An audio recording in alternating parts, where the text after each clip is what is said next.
those of you who don't know me, I'm Jennifer Croker. Welcome to PCAMS.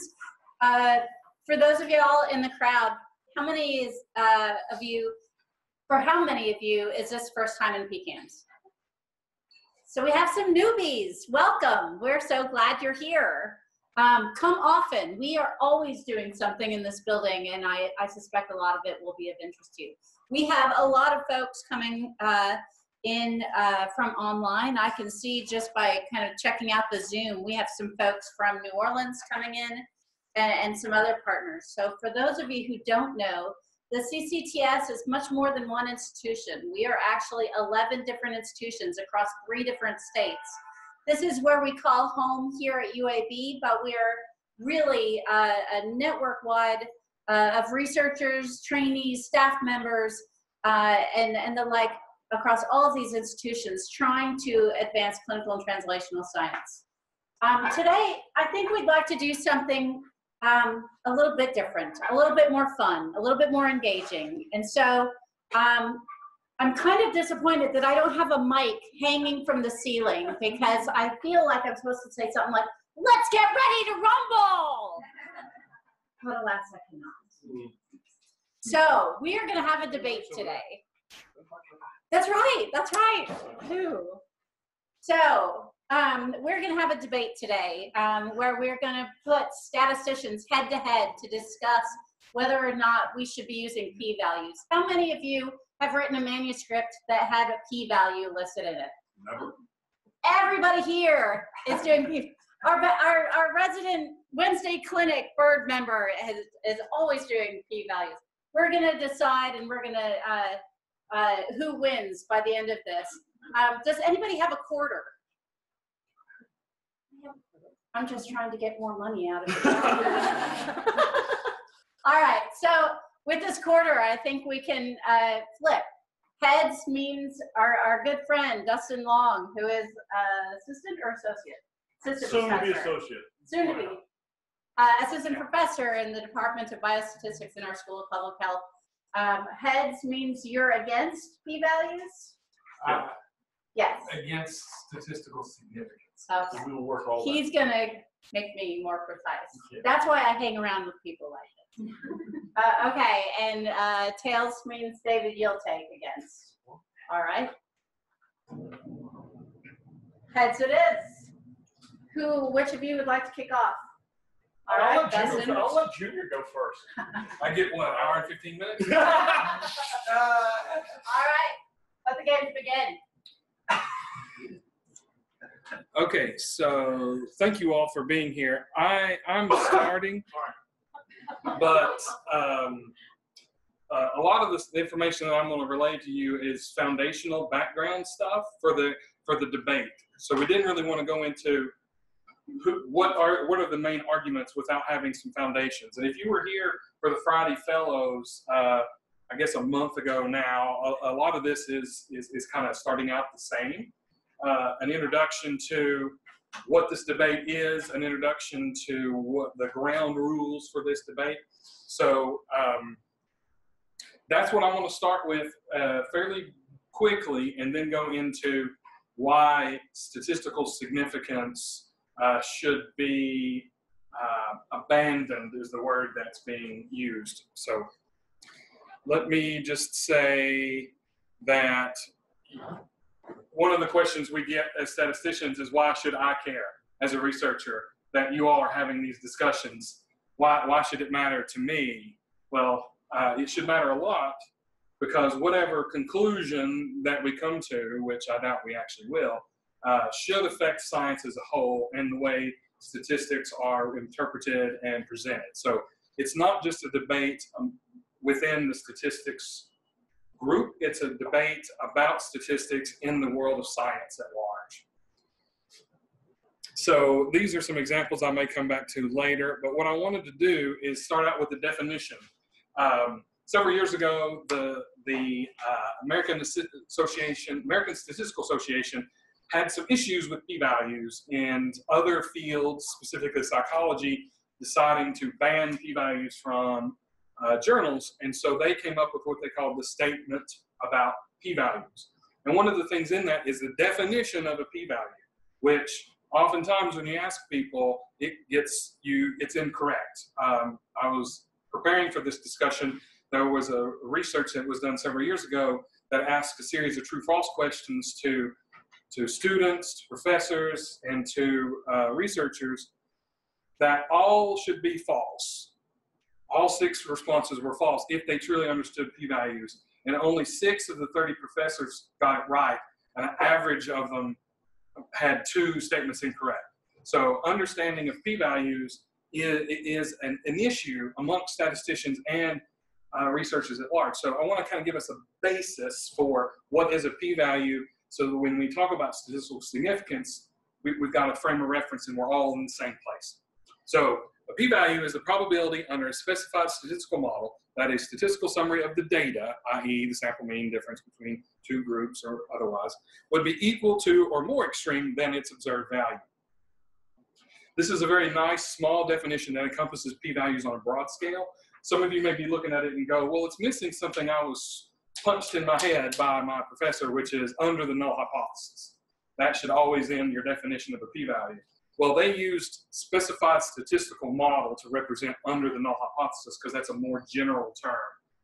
So it's there, it's part of the definition, but it's not explicit. So statistical significance then is usually determined by taking that p-value and cutting it. Is it less than or greater than some threshold? Typically 0.05, right? How many of you have ever used a cutoff different than 0.05? Right? What's the smallest cutoff you've used? 1 million. 0.001? 1 million, you say? 1 million. Yeah. Genetic study? Genomic study? Yeah.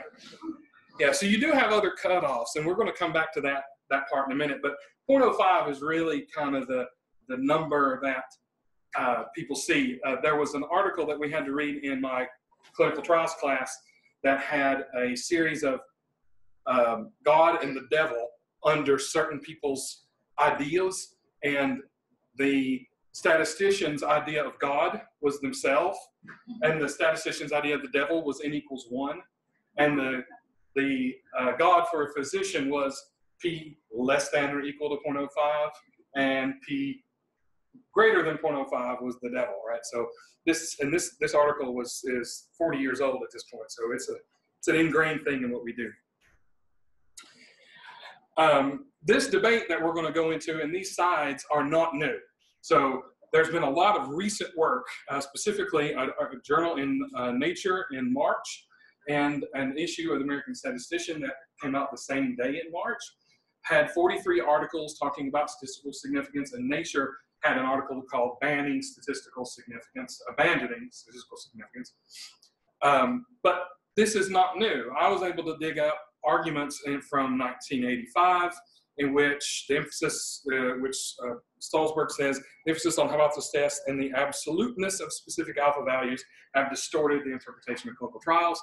I found another article that's not quoted in here earlier today. Actually, it might have been one of the ones you sent, Ash, from Cox, who invented the Cox model, if you've ever run survival analysis, basically saying something similar, like p-values shouldn't be cut.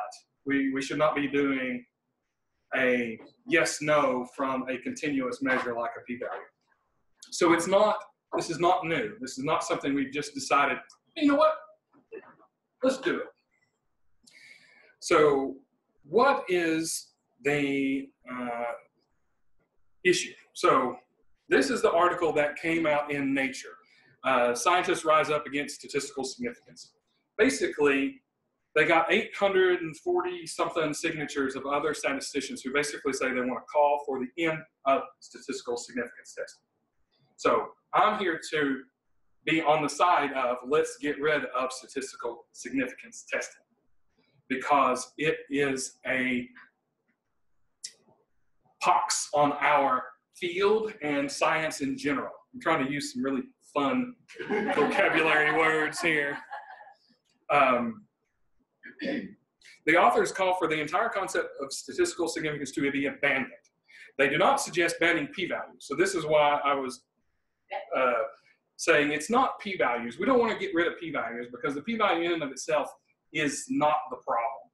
It's the cutting it and making decisions based off of one number that represents a lot of things. A study design, a population, a statistical model, data, all these things, and you get down and you go, yes, no. That is where the issue lies, not with how you get there and the mechanisms. One of the reasons why I think we should get rid of statistical significance are kind of summed up in two articles that I presented in my talk a few weeks ago.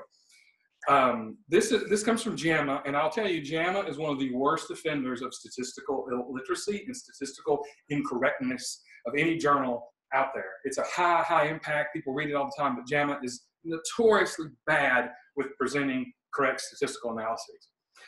Go on Twitter any day of the week and you'll find somebody talking about how bad a JAMA article is in terms of their statistical analysis. And Twitter is a great place for these debates, by the way. There are some very bad things about Twitter, but there are some good things, and I think the statistical and epi discourses around these topics are some of the positive ones. What this article found was that their treatment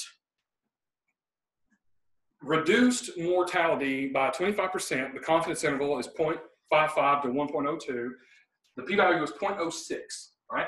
25% reduction in all-cause mortality, p-value 0.06. Their conclusion was the treatment did not reduce all-cause mortality versus treatment. It didn't work. I disagree. I disagree. I completely think this is inappropriate. And it's all because of the p-value less than 0.06.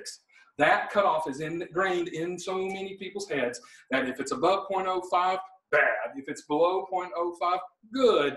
And never is there not never. A lot of times there is not a discussion about what was the actual effect. Because if I'm somebody who's suffering from a cancer and you can tell me that this drug will reduce my all-cause mortality by 25%, but the confidence interval is a little wide, I would choose drug A. So this is just an example, and there was another one from New England Journal, just so I didn't always pick on JAMA, but I did pick on medical journals. But this one And the two biggest, by the way. Yeah, well, and what's funny is I did not find these articles from other people's complaints. I went and looked at things myself because I wanted to see if I could find some issues on my own. So we know what a p-value is. We know what statistical significance is. So it's making this decision. And what their arguments are is that we need to stop use of p-values for this conventional dichotomous way. That previous study I just showed, we should not say the treatment did not work.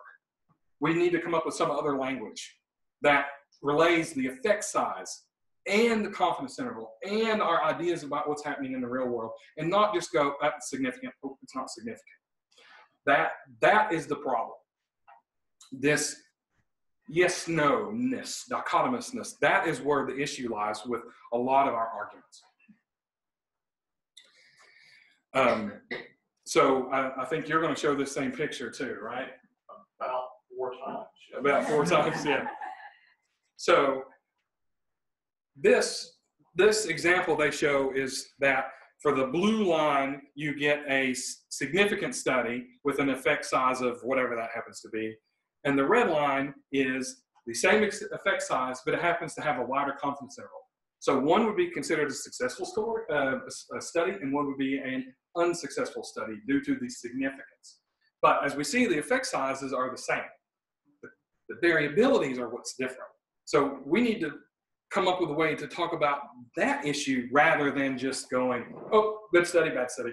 Oh, published, not published, which I know is, at the end of the day, that's really what we want. Because a lot of us, does anybody work in drug development?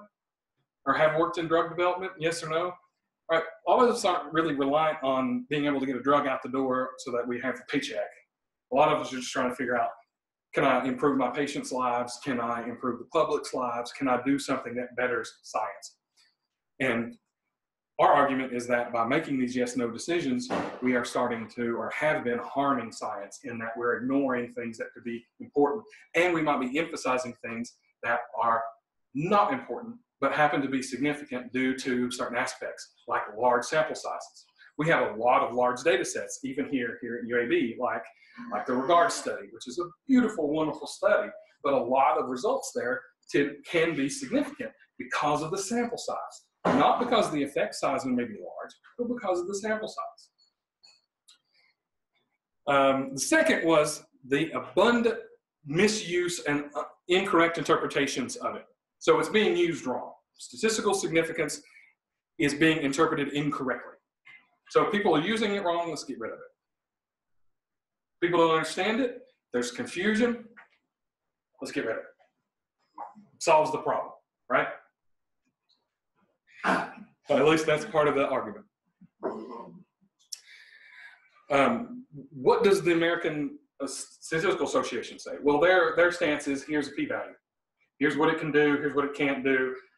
Go and do, right? It's kind of like a decree, like, here's the things. I'm not telling you what to do, but just be careful.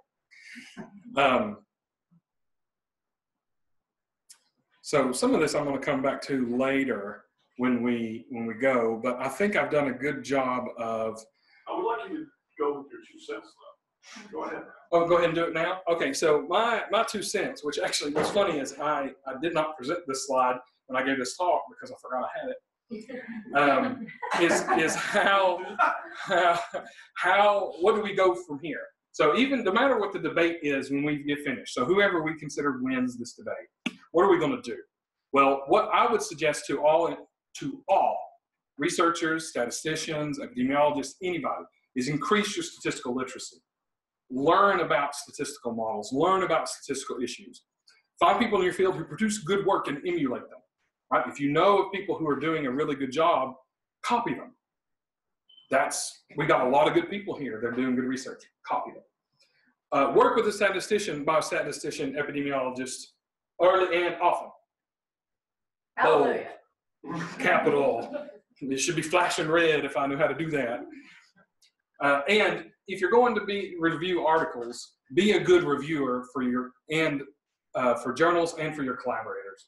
Understand the issues that are going into what should be published and what should not be published. Because if we don't change journal reviewers and journal editors, there's no way we're going to be able to fix these statistical issues. Because as long as publications depend on yes, no, significant, not significant, our debates are moot. Right? They're useless because you need to publish. I need to publish. Okay. We're going to do questions or you want to go now? I'll go. Do you need me to set up the slides for you? Do you know how to do that? Would you please pick Version why Dustin is wrong version 2? 2. All right. Like I said, these are very short documents.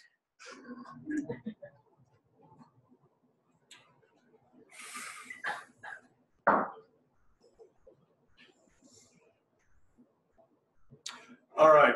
You can, if you'd like to interject I'm serious, Dustin, if you want to interject as we go, I think that would be most beneficial. So first, I'll start by saying I concede every point that Dr. Long made.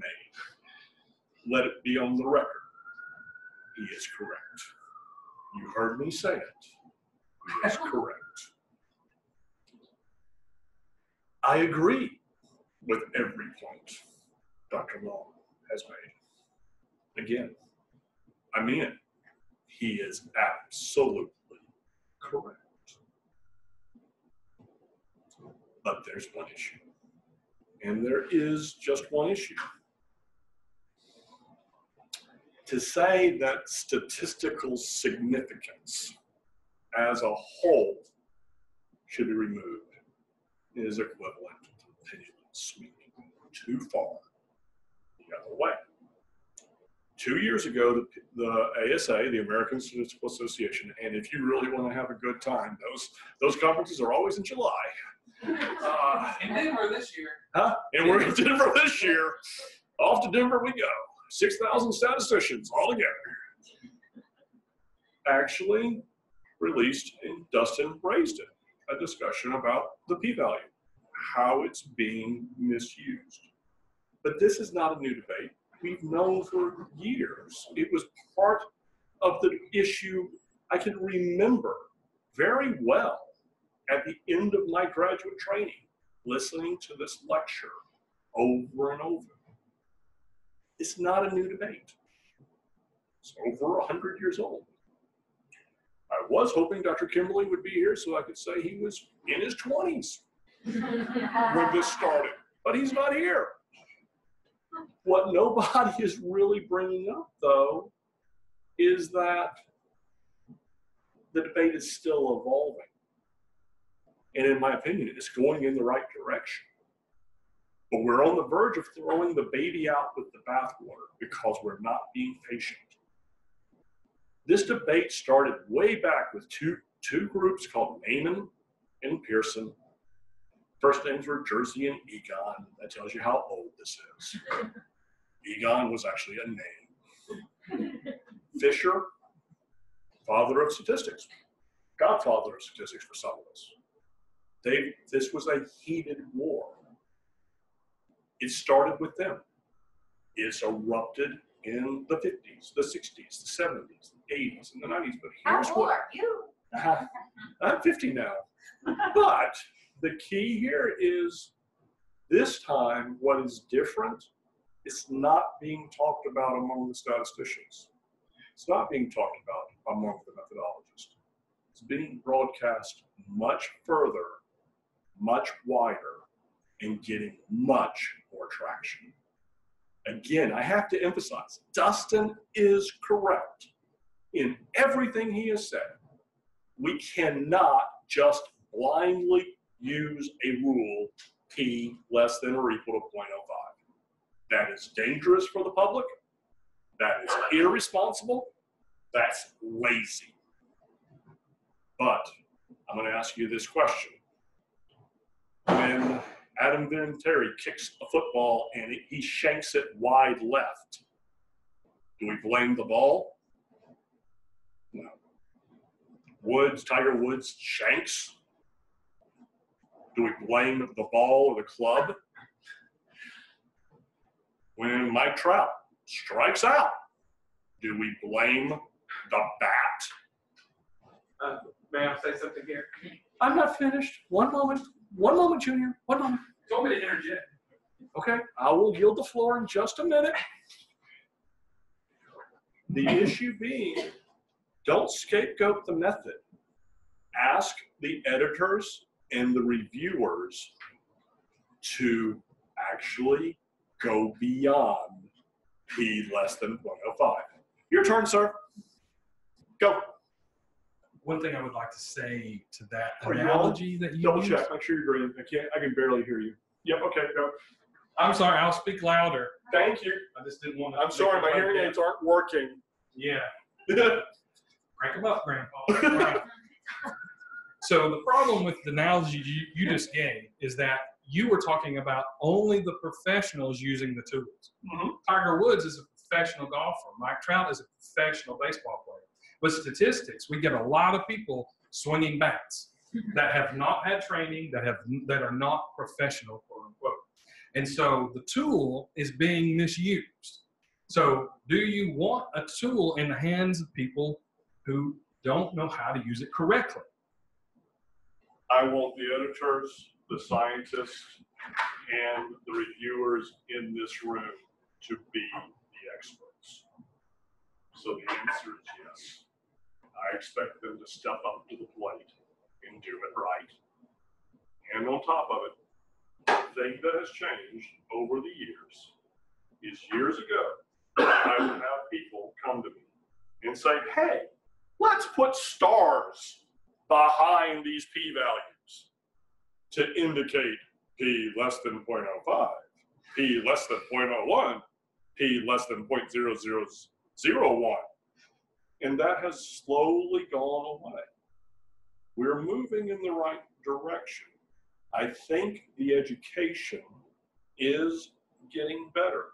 I think it's too early to declare people unable to use the method correctly. Until training goes on. Okay?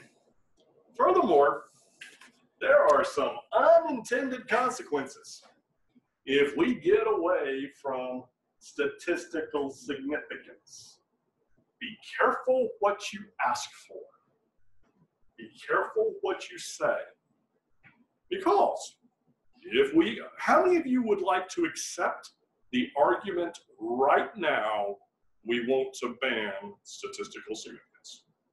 Hey, I got two. Anybody else? Come on, I need more than that. Okay. I would really like to take tomorrow off. Yes. Stay by the mic. Oh, stay by the mic. Well, Jennifer, you know how loud I am. You see that up there? It's the most fundamental of power calculations. The most fundamental of sample size calculation is actually the only one we bother to put in the textbook because it's the only one that we can write in closed form easily. Yeah, back in your day, we have books full of formulas that you can write down now. You probably should pick up a book this century. Tenure and promotion.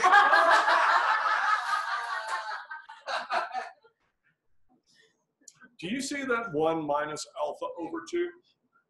You tell me we can't define and put down a line? Tomorrow morning, all of you who will come and ask me for a sample size or a power calculation, I'm going to have to tell you, I can't answer that because you just took away a central part of our approach. You've got to have some level. You don't have to abuse the method, but you've got to have some level. It would be equivalent to asking a jury to say, evaluate the evidence and remove the phrase beyond a reasonable doubt. Okay, you go evaluate the evidence, but we're going to give you no guidance, period. It's the equivalent to taking away the phrase beyond a reasonable doubt. Oh, by the way, bye-bye power calculations and sample size estimation. It was nice to know you. Oh, and by the way, bye-bye confidence intervals. I will remember the good times. And if all of you will agree to this, I promise you I will have much more time to drink margaritas at the beach. And I will not be up in the middle of the night trying to figure out your power and sample size. This is throwing the baby out with the bathwater. Now going back to, and again, you have to understand, we're having a good time. What he said is right. It's absolutely right. We've got to be able to broaden this discussion and get away from a dichotomy. We've got to be open-minded. We've got to broaden what we're doing. But this is the classic example. This is the example that they did. I just took the time to throw it into Excel. Okay? I agree. I look at that graph and I think to myself, if I'm an NIH reviewer and somebody gives me those two and they're saying they're doing a follow-up study, I'm ready to fund this. That second line doesn't faze me in the least. Doesn't faze me in the least. That second confidence interval doesn't stop me. But here is the vast improvement that the Nature article proposed. Are you ready? Congratulations. Now you have that. Is that a step forward? I don't think so. I understand what Dustin's saying. He's right. I'll say it again. He's right. There's a problem with this graph. Do you know what the problem is? It's not the confidence intervals.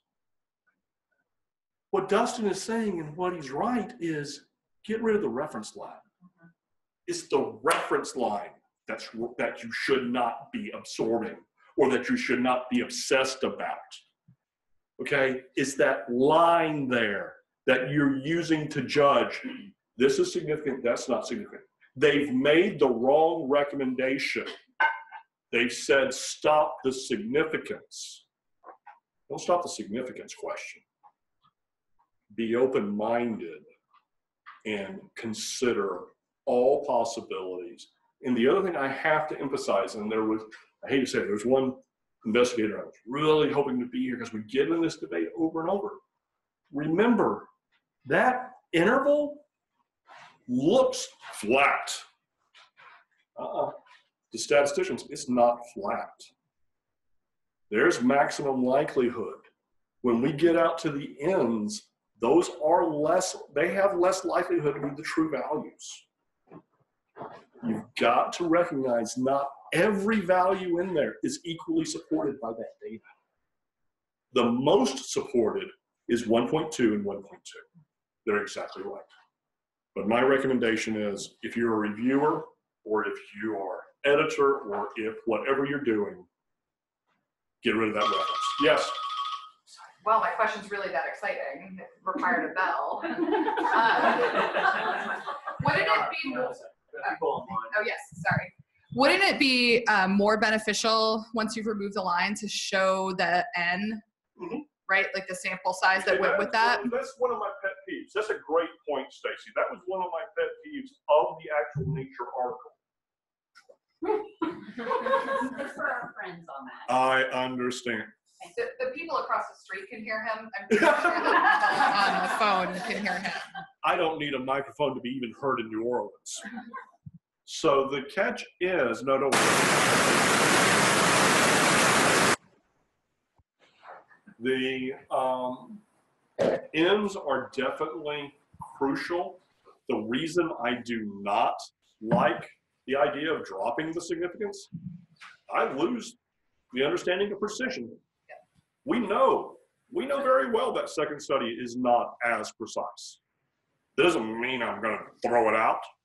It means I need to ask the question, why is it less precise than study one?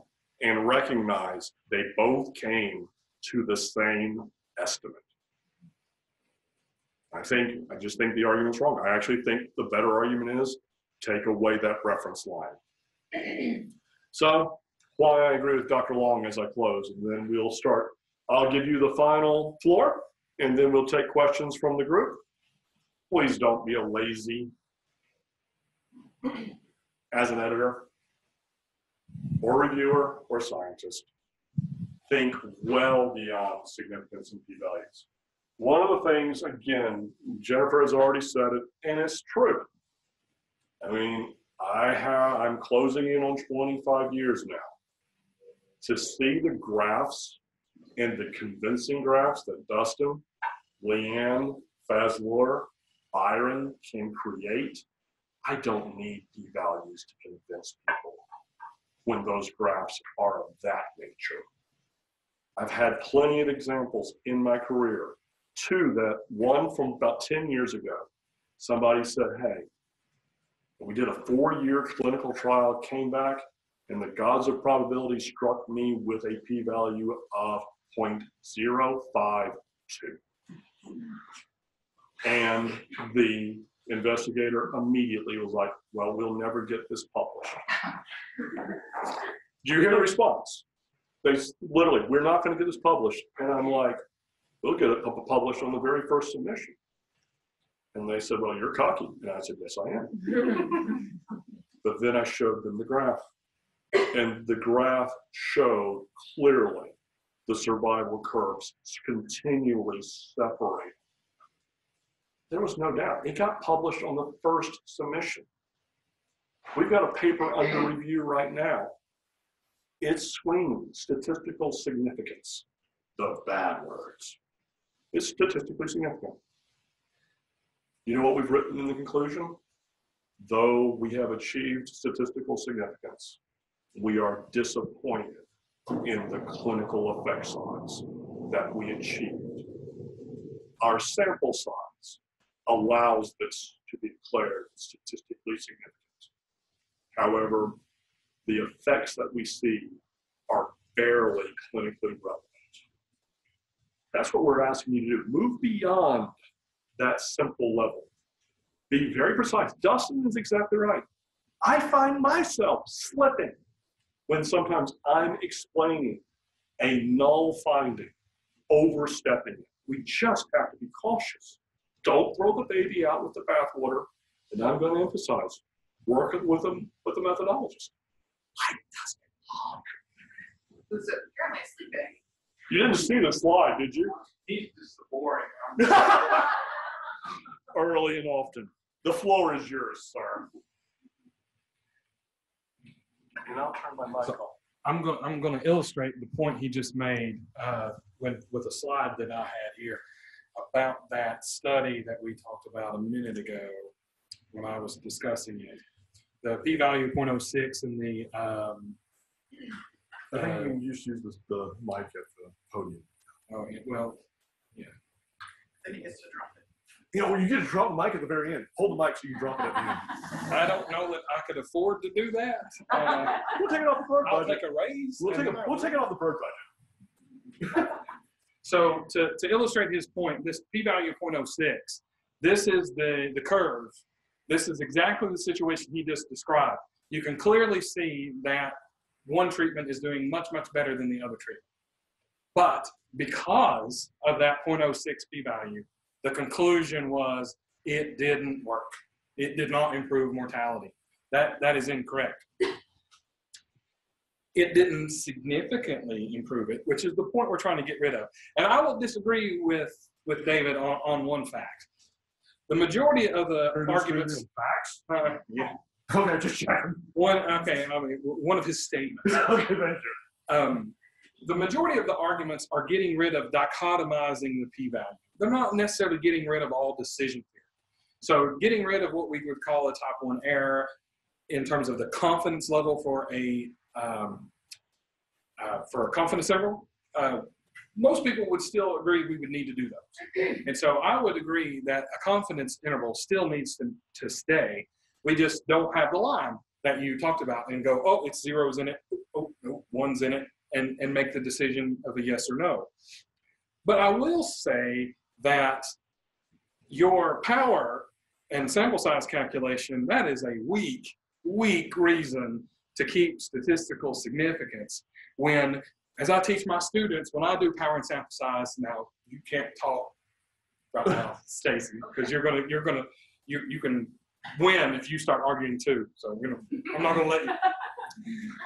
The first question out of the mouth of the statistician when you come to ask us to help you find power and sample size, the first question out of our mouths should always be the same.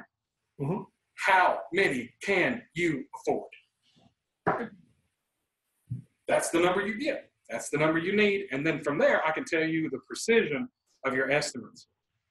Do you solve for precision or do you solve for effect size? It determines on. Do you solve for variance or do you solve for effect size? In that scenario, you said precision. I would say the precision of it determines on what it is, what the test is at the end of the day. If it's a mean, I may just do the pure effect size, the plus or minus 0.6 of a standard deviation or whatever the number is. But it determines. That's the kind of thing in which it's really dependent on understanding the problem at hand and making sure your power and sample size calculations match with the end result analysis you're going to actually perform. Which is why that formula, although I love that formula, don't get me wrong, I absolutely love that formula. It locks us into only thinking about things that way. And so if we didn't think about needing yes or no answers, then the idea of power kind of goes away. And I'll be honest with you, most people, some of them in our department, some of them in this room, don't understand power. I don't understand it completely, 100%, probably 95%, right? You're 95% confident on that? Yeah, I am. And so to tell me that by making my suggestion of removing significance is also going to remove the idea of something that people don't understand anyway, where's the baby? Let's get rid of it. Because I want people to be able to make decisions in the context of their science. I don't want it to be dependent on some arbitrary decision or some arbitrary calculation. Am I kind of advocating for things that use prior knowledge, which we might call Bayesian ideas? Maybe. Taking what you think is going to happen and helping that inform what actually happened. Yeah, because that's how it works in the real world. if you're a physician and somebody walks into your office and they have some condition, you're going to go, oh, so tell me about your family history. Tell me about all these other things that have happened before. They don't go, oh, I'm just going to look at you here and now and ignore everything else that happened and go, you have diabetes because your glucose was 125 one time when you might have eaten breakfast. So getting rid of the significance, I think, does open us up to actually improving other areas of statistical information. Yes?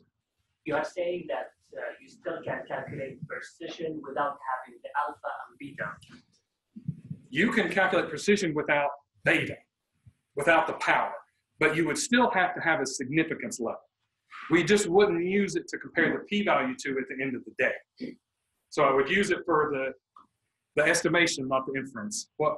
Well, so in a large sample size, I mean, a 0.05 for a 95% confidence interval is going to lead you to the same conclusion as a formal statistical test, right? So keeping the confidence interval or doing away with 0.05, you're getting a similar answer. I'm not arguing either way. I think it's a whole context situation. It's not just the number you have. It's the clinical difference. It's the precision. It's the bias.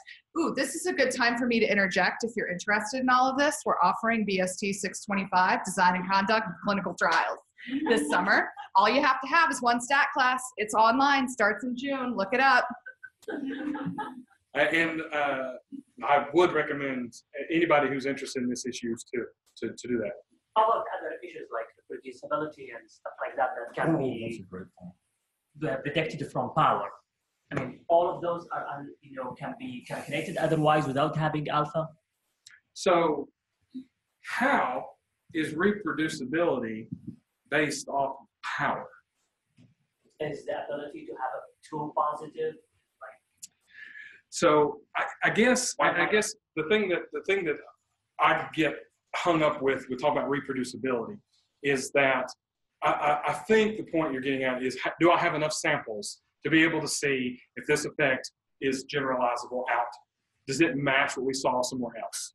Right? Is that what you mean by reproducibility? I mean, the reproducibility of the study itself. Like, if I know from the sample size and the from power that my study has reproducibility power or is just low power. So, but let me back up 1 second before I try to get at that answer. So, I said earlier that Twitter is a great place to go for debates. There's a debate this week about a paper that was published last week about post hoc power analysis. And so I hate that. That's crap. It is. It's not that debate. Okay. And one of the issues in that debate is this statistical significance, because power, observed power of your study, is a one-to-one transformation of your p-value. So if I'm not going to have significance and cut yes or no, then the idea of true positive, true negative goes away. I'm not saying positive or negative. I'm not saying that the null is true and the null is false. I have no nulls anymore. So the reproducibility comes in the idea here that you did a study and you saw effect of 1.2. I did a study in a similar population. I saw effect of 1.2. We might have different variabilities because of sample size or extra variation in the population, urban versus rural kind of thing, whatever it happens to be. So the reproducibility comes in terms of the estimate rather than the decision, right? Because the decision is where the problem lies with this argument. The significance, yes, no, is the problem. So if we don't say yes, no, we don't have true positives, true negatives, sensitivity, specificity. The example he used in a court case, we would not have not only would we not say guilty or innocent, we would also not have really committed the crime or didn't really commit the crime. Because we're trying to remove the idea of statistical modeling and questions like this from the decision theory that backs behind those issues. But we still have to keep some of them. And Dr. Cofield's response of, If I have a confidence interval, it's the same as a hypothesis test, is actually one of the most prevalent arguments, because this is exactly true. Right there, that confidence interval, whether or not that stick at 1 exists, your mind is going to look and see, oh, it includes 1. Oh no. And so by portraying it, we're still actually doing it. Well, yes and no. Sorry, I'm going off. We need to actually go back and forth. Right? I just want to echo something. Again, you're exactly right. When we're comparing across studies, the point is to compare across studies. Don't get so much absorbed into that little bitty red line barely making it over. I agree 100% with that statement. What is so funny about this is, you know, all we've done for the past hour is you've been Ronald Fisher and I've been Neyman and Pearson. That's all we're doing. It's, again, the key thing here is, I hate to say it, and so it sounds like I'm trying to make a compromise. I am making a compromise because there's no path forward, in my opinion, that's realistic except the compromise. You're correct in everything you're saying, but we've got to maintain some way to define alpha, or we're going to really kind of lose the ability to be able to discern. I'm not in favor. There are a lot of people out there who are saying, oh, let's lower the 0.05 down to 0.005. That's a very common thing. But let me say something? Let me tell you exactly what's going to happen if that happens. We're going to create, this will be the new way we describe things. We go to now statistically significant, used to be statistically significant, marginally significant. I think the 0.005 to 0.05 in one of the papers I read said that was suggestive. That would be. That's what I really need, a suggestive p-value. So let me also say that there are some people in the debates, I'll get right back to you, who wants to get rid of the idea of confidence interval, but still show variability. Because confidence intervals, you just report the variability. Because a confidence interval, I would like somebody to define accurately a frequentist confidence interval. Not anybody, not anybody that has statistical training or a PhD in the statistical science. It's a very hard thing to do. It's an awful thing to do. I agree. And it is interpreted incorrectly a lot of times. The number one incorrect way to do it is to say that there's a 95% chance the true value is between here and here. You hear it, you see it, it happens. That is not true at all. The most accurate one is this boring thing about 95 confidence intervals out of 100 created in this manner will contain the true value. Yeah, nobody understands that. So getting rid of confidence intervals is actually not a bad idea, but keep variability. Yes, sir. Hang on, we've had one online that's been sitting here, so hang on just a second. Sure. This is coming from chat online. One benefit to frequentist p-values is an easy solution to the multiple comparison issue, especially in large-scale omic studies that put more emphasis on the precision around an estimate than the estimate itself. Do either of you have a suggestion for how you could account for multiplicity in terms of the statistical or clinical effect size? So if you get rid of yes-no decisions, you no longer have a multiplicity issue, because the yes-no for each of those issues, which is going to be correlated and would increase your overall type 1 error rates, failure, what is it, the FDR? False discovery rate. Discovery rate, yeah. You're not actually saying yes or no to it. So you would have the stream of estimates, and you would rank them, and you would look at them, and you would figure out what you were going to do from them. There's no multiplicity because there's no longer correlated hypothesis test. Sorry, David. No, nothing wrong. Nothing to be sorry about. I agree with you. Jim, can you go back to that slide with the blue and the gold lines on it? Because I'm having trouble understanding which of you can help me understand that graph in this to P or not to P. Okay, so debate. so let me help you. The gold So, is on wait, top, right. the blue's on bottom. Thank you. So what I see here is there's two groups, I don't know, intervention and control group, whatever it is. And some people who were going to get better anyway ended up in the blue group, and some who got better were going to get better anyway, or die, or whatever this is showing, ended up in the gold group. And I see this point of divergence. And that could be the luck of the draw of some people that were going to get better or die or whatever it is, ended up in one group versus another. And then after that, the two populations actually look like they behave the same. So my question is, if it was chance that somebody ended up in the blue group or the gold group and that caused that momentary divergence, how do I understand what that chance is? What do I use to figure that out if I'm not using a p-value? So there's going to be a lot of opinions on what I'm about to say, because I don't think there's one answer. But if you have produced your study correctly and randomization worked, right?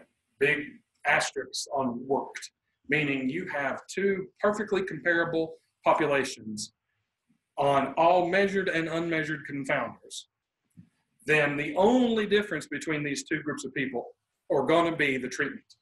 Wait a minute.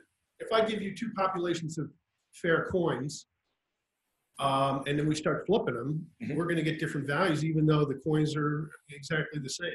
So there's chance occurs in the universe, and right. I need to understand if what I'm seeing, that little blip there, was a momentary chance, that then the rest of the curve is not significant if I were to ignore that. Or can you tell me that the whole curve is significant? Well, I can't tell you the whole curve is significant because the p-value is 0.06. Right. So At the 0.05 level. At the 0.05 level, right? If it was 0.1, we would be fine. Which that's also part of the problem. All right. So wait. So is it 0.06 at that point of diversion, or is it for the whole curve? Right? Because the curve now has other characteristics besides that little blip. So I am not an expert in Cox proportional hazards models, but from the way I understand them, it's from the overall difference. Are these correct? Are these things different? Are the survival distributions different? It's not a point in time, it's the whole distribution. If there are other tests that you could run that might give you different results because they put more emphasis on differences early versus differences late, like a log rank test and Cox and text, yeah. So let me, because I think we're getting really close. Let me do one thing really quick, because I really do, again, and we can stay late and discuss. No, I haven't. Never mind. We go to 5:30, right? We got. Go to 5? Oh, good. Let's go get another beer. The issue here is that P is equal to 0.06. I look at that graph after all of it, looking at all that sample size. And I'm going to tell you at the end of the day, I'm pretty confident that they designed that study, and that they designed that study with an alpha of probably 0.05 in it, and they probably did alpha spending approaches, and at the end of the day, the gods of probability cursed them with a 0.06. It's foolish. Even though I'm literally on the other side of the argument, it's absolutely foolish to say that does not merit further investigation.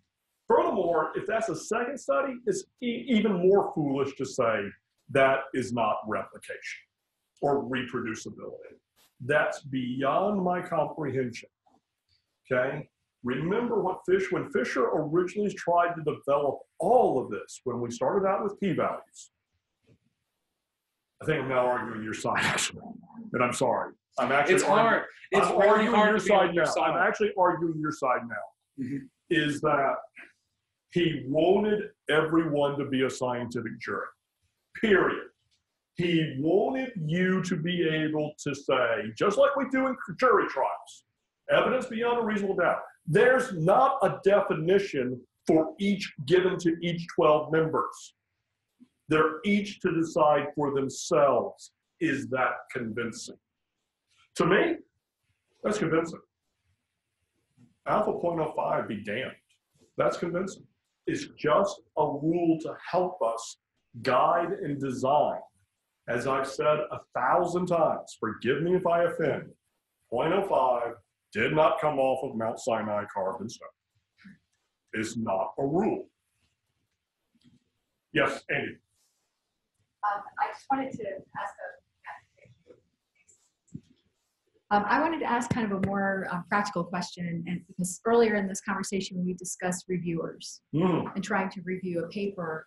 I recently had a paper I was asked to review that I was fine with the multiple regression, but then it got into machine learning algorithms to validate the and I just looked at that and I was like, I can't address this. And it really went to the heart of the findings. But if I applied this kind of more, not getting hung up on that, because I actually felt like I had to, say, I'm sorry, I can't address this. This part of the paper. And so, but using this approach of being more, looking at it more, the meaning in a different way is what I'm hearing. Anyway, I just wondered if you could address sort of the more practical aspects of applying this. Do you want to take that? As a reviewer. So I'll answer that, but I want to make you say this now so I don't forget it. I want to come back to the questions that you asked a minute ago, because I think that really digs at the heart of this whole debate. So I'll come back to yours. Not yours, his. I want to come back to his, because I want to answer yours now before I forget. Machine learning and computing, I think, is one of the reasons why this debate is actually getting to be broader, because there is a lot of discussion about data science.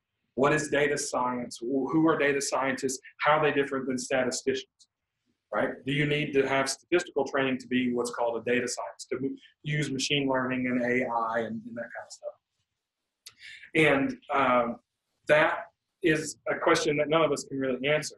We would hope that they're statistically trained, but they answer most of the machine learning methods I have looked at answer different questions than hypothesis tests.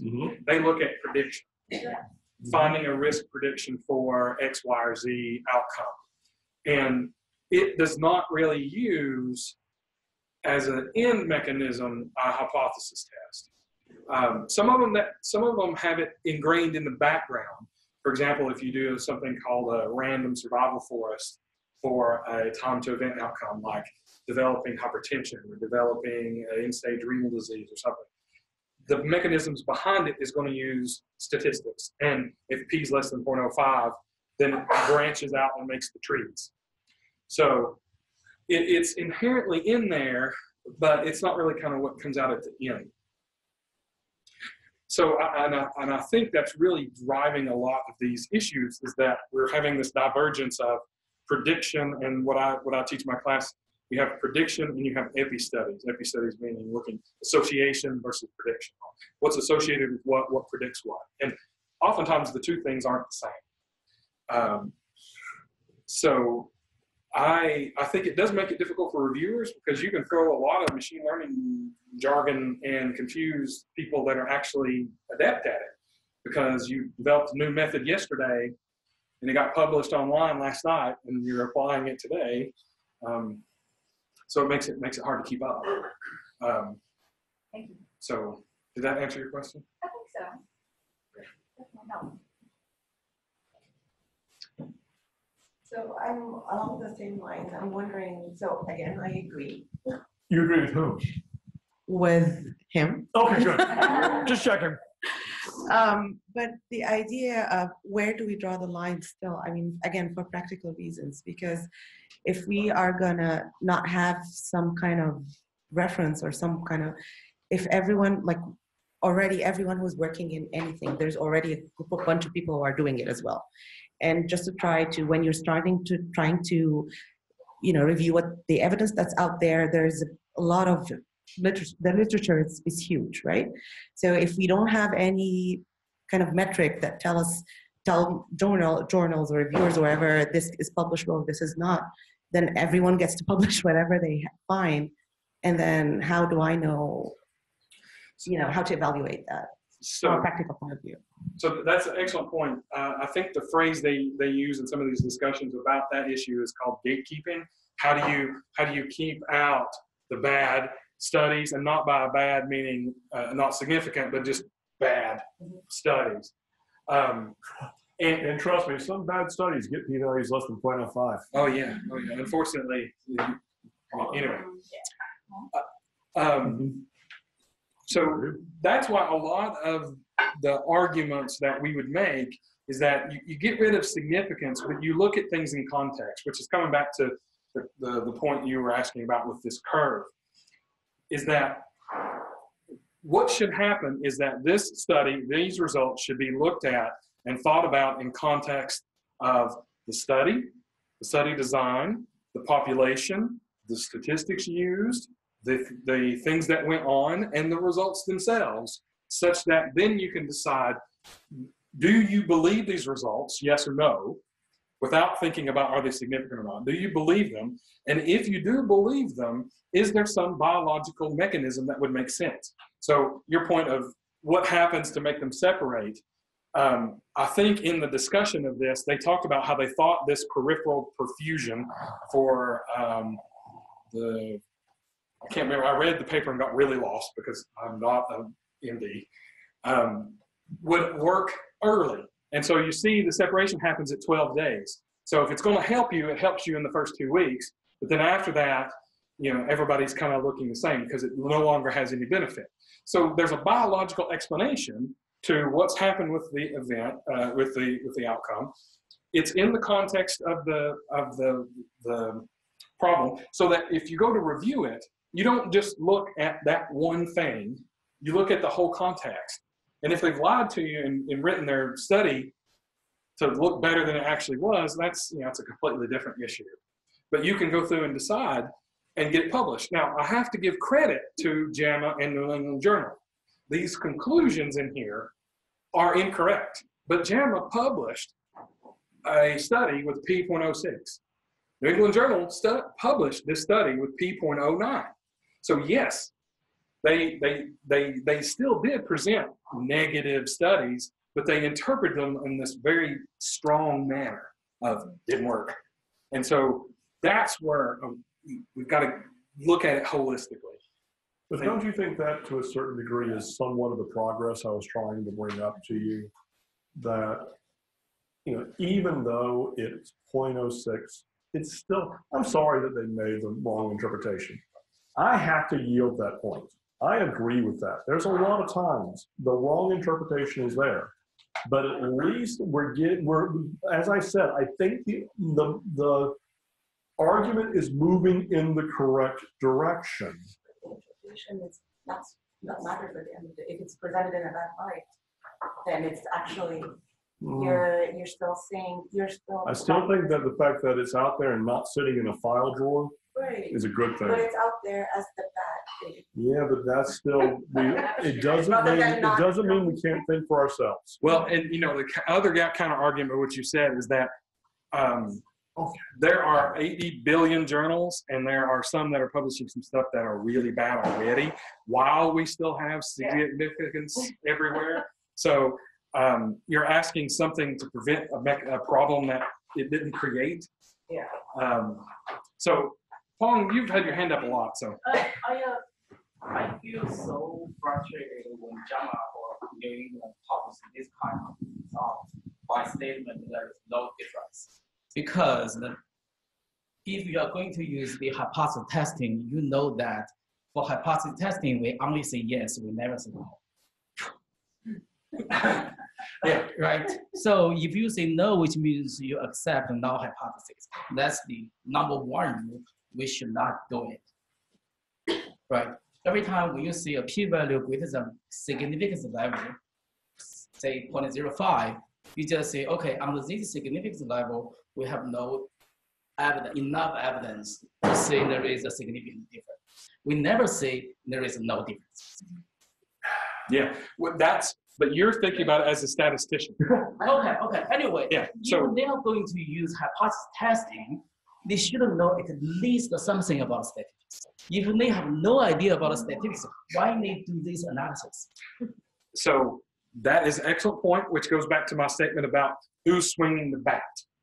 And go talk to a methodologist, because we will help you swing the right bat at the right time and hopefully hit a home run, whatever motivational joke we can take. So you can blame the editors or reviewers. That's a very easy catch.